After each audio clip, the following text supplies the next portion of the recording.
अमृता प्रीतम की कहानी मनिया। संध्या गहराने को थी जब विद्या के पति जयदेव अपने काम से वापस आए और विद्या ने घर का दरवाजा खोलते हुए देखा। उनके साथ एक अजीब सा दिखता आदमी था, बहुत मैला सा, बदन और गले में एक लंबा सा कुर्ता पहने हुए।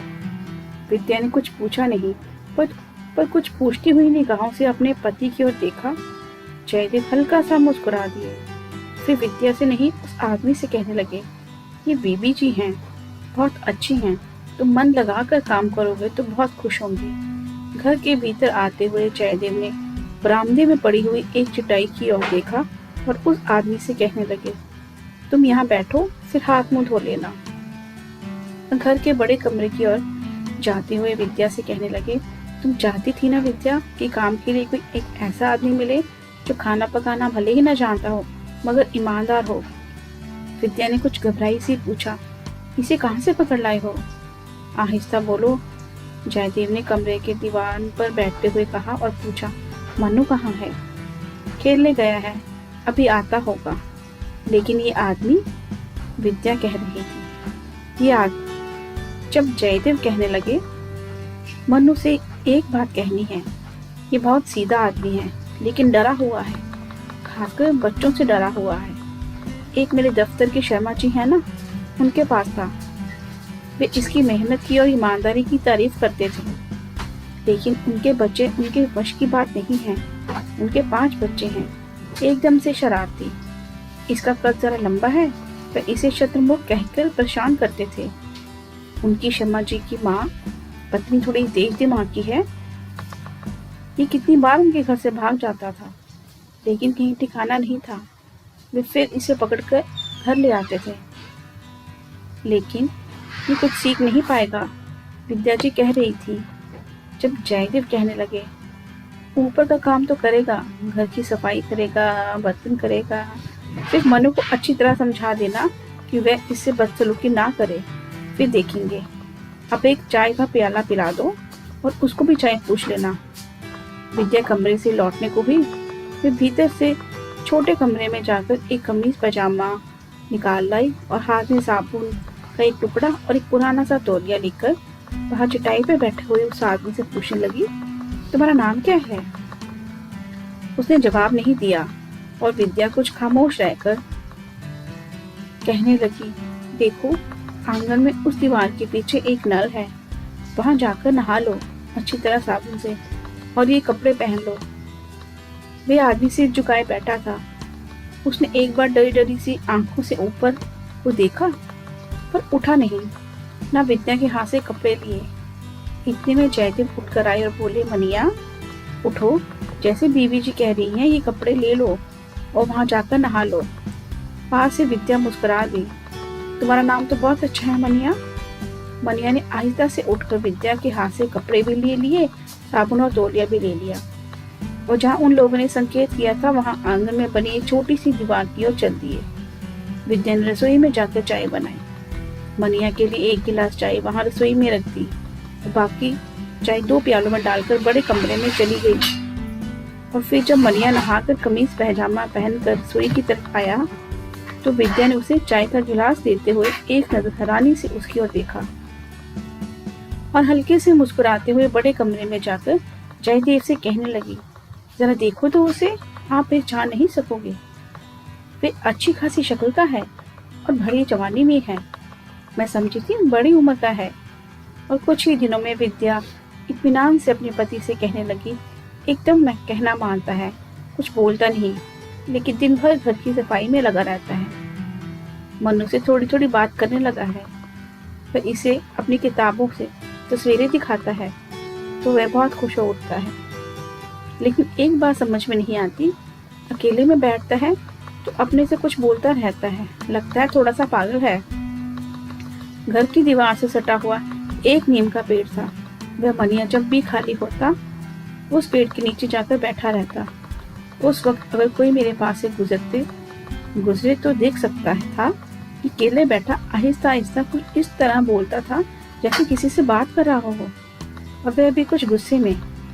विद्या को उसका ये रहस्य पकड़ में नहीं आता था और एक दिन पेड़ के मोटे से तने की ओर में होकर विद्या ने सुना वे मनिया एक दुख और गुस्से में जाने किससे कह रहा था, सब काम खुद करती है, साग सब्जी कैसे पकाना मुझे कुछ नहीं सिखाती, आटा भी मलने नहीं देती। विद्या से रहा नहीं गया, वे जोर से हंस दी और पेड़ की ओट से बाहर आकर कहने लगी, मनिया तुम खाना पकाना सीखोगे, आओ मेरे साथ। तूने मुझसे क्यों नहीं कहा, मेरी शिकायत किससे कर रहा था? मनिया शर्मिंदा सा नीम से झड़ती पत्तियां बुहारने लगा। मनिया अब साग सब्जी भी काटने लगा था और बाजार से खरीद कर भी लाने लगा था। एक दिन बाजार से भिंडी लानी थी। मनिया बाजार गया तो करीब 1 घंटे लौटा नहीं। आया तो उसके हाथ में थैली में बहुत सी छोटी छोटी सी ताजी भिंडियां थी, लेकिन उसका सांस ऐसे फूल रखा था जैसे कहीं से भागता हुआ आया हो। आते ही कहने लगा, देखो जी कितनी अच्छी भिंडी लाया हूँ, पास वाले बाजार से नहीं, उस बड़े बाजार से लाया हूँ। विद्या ने भिंडी को धोकर छलनी में डाल दिया पानी सूखने के लिए और कहने लगी, भिंडी तो बहुत बढ़िया है, क्या इस बाजार में नहीं थी? मनिया कहने लगा, इस बाजार में जहाँ आप लोग सब्जी लाते हो, वे आदमी बहुत खराब है, उसके पास पकी हुई और बासी भिंडी थी। वे कहता था मैं वहीं से ले जाऊं और साथ मुझे जहर भी दे देता था। जहर? विद्या चौंक गई और मनिया की ओर ऐसे देखने लगी जैसे वे आज बिल्कुल पगला गया हो। पूछा, फिर तुम्हें जहर क्यों देने लगा भला? मनिया जल्दी से बोल उठा, इसलिए कि मैं उसकी सड़ी हुई भिंडी खरीद लूं। कहता था मैं जो सब्जी देता हूँ तुम चुपचाप ले लिया करो, मैं रोज के तुम्हें 20 पैसे दूंगा। इस तरह के पैसे जहर होते हैं। विद्या मनिया की ओर देखती रह गई, फिर हल्के से मुस्कुराकर पूछने लगी, ये तुम्हें किसने बताया था कि इस तरह के पैसे जहर होते हैं? मनिया आज बहुत खुश था, बताने लगा, माँ ने कहा था जब मैं छोटा था किसी ने मुझे किसी दूसरे के बाग से आम तोड़कर लाने को कहा था और मैं तोड़ लाया था। उस आदमी ने मुझे 50 पैसे दिए थे और जब मैंने माँ को दिए तो कहने लगी, ये जहर है, तू नहीं खाएगा, जा उस आदमी को उसी के पैसे देकर आ और फिर तू किसी से कहने पर चोरी नहीं करेगा। और विद्या चुपचाप उसको देखती रह गई। उस दिन उसने मनिया से पूछा, अब तुम्हारी माँ कहाँ है? तुम उसे गांव छोड़कर शहर क्यों आ गए हो? मनिया माँ के नाम से बहुत देर तक चुप रहा, फिर कहने लगा, माँ नहीं है, मर गई है, मेरे गांव में कोई नहीं है। दिन गुजरते गए और विद्या को कहने लगे जैसे मनिया को अब इस घर से मोह हो गया है, खासकर मनु से, जो पास बिठाकर कई बार कहानियां सुनाता है। और एक दिन जब मनु ने किसी बात की जिद में आकर रोटी नहीं खाई थी तो विद्या ने देखा कि मनिया ने भी रोटी नहीं खाई थी। एक शाम विद्या ने अपनी अलमारी खोलकर हरे रेशम का सूट निकाला जो उसे कल सुबह कहीं जाने के लिए पहनना था। देखा कि कमीज पर कितनी ही सिलवटें थी। उसने मनिया को कहा, जाओ मनिया, जाओ अभी कमीज प्रेस करके ले आओ। बिंदिया से कहना अभी ही अभी चाहिए। मनिया गया, फिर उल्टे पांव लौट आया और कमीज पलंग पर रख दी। विद्या ने पूछा, क्या हुआ, बिंदिया ने कमीज प्रेस क्यों नहीं की? वे नहीं करती, मनिया ने इतना सा कहा। रसोई में जाकर बर्तन मलने लगा। विद्या ने फिर आवाज दी, मनिया क्या हुआ, वे क्यों नहीं करती? जाओ उसे बुलाकर लाओ। मनिया उसी तरह बर्तन मलता रहा, गया नहीं। तो विद्या ने फिर से कहा। जवाब में मनिया कहने लगा, साहिब आते ही होंगे, मुझे आटा मलना है, अभी दाल भी पकी नहीं है, अभी चावल भी बनाने हैं और मन्नू साहब ने कहा था कि कुछ मीठा पकाना है। अभी विद्या हैरान थी कि आज मनिया को क्या हो गया है। उसने आज से पहले किसी बात के लिए आनाकानी नहीं करी थी। विद्या ने कुछ ऊंची आवाज में कहा, मैं देख लेती हूँ, रसोई में तुम जाओ, बिंदे को अभी बुलाकर लाओ। मनिया बर्तन वहीं छोड़कर गया, लेकिन उल्टे पांव लौट आया, कहने लगा, मैं नहीं आती, और फिर चुपचाप बर्तन मलने लगा। विद्या की पकड़ में कुछ नहीं आ रहा था। वे सोच रही थी, जाने क्या हुआ, बिंदिया तो ऐसी नहीं थी। इतने में दरवाजे की ओर से बिंदिया की पायल सुनाई दी और वह हंसती हंसती आकर कहने लगी, आप मुझे कमीज दीजिए, मैं अभी प्रेस की देती हूँ। पर हुआ क्या है विद्या ने पूछा। विद्या हंसने लगी। मनिया से पूछा, तो वह कुछ नहीं बताता है, विद्या ने कहा और भीतर जाकर कमीज ले आई। उसने फिर मनिया की ओर देखा और पूछा, बोलो मनिया, क्या बात हुई है? तू तो कहता था वह प्रेस नहीं करती और अब देखो वह तो खुद लेने आ गई।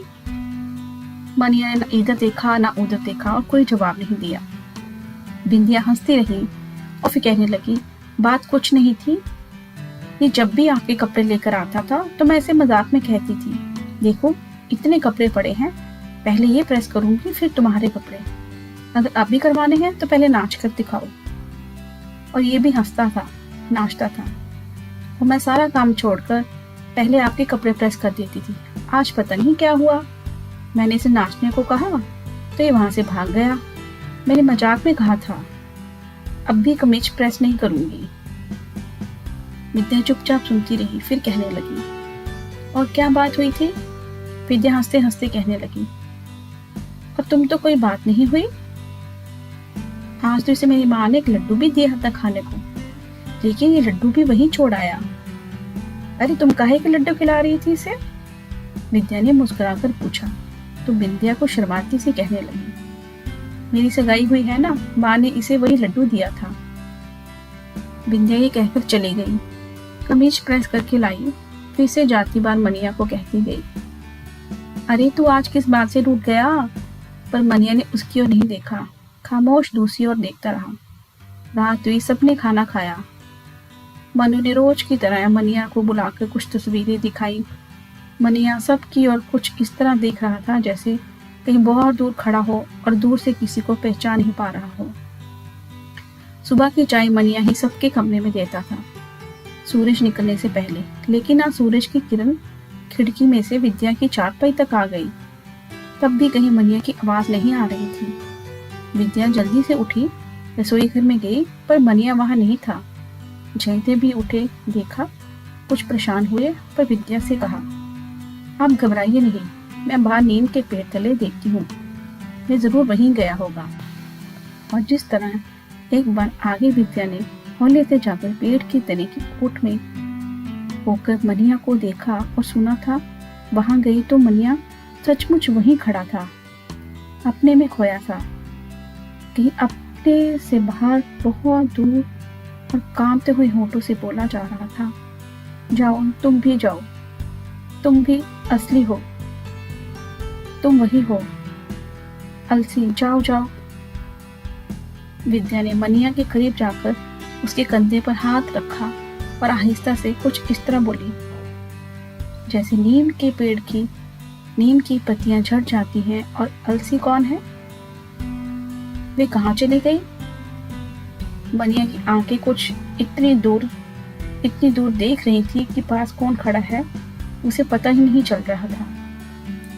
पर एक आवाज थी तो फिर से उसके कानों से टकराती रही थी। कौन थी अलसी?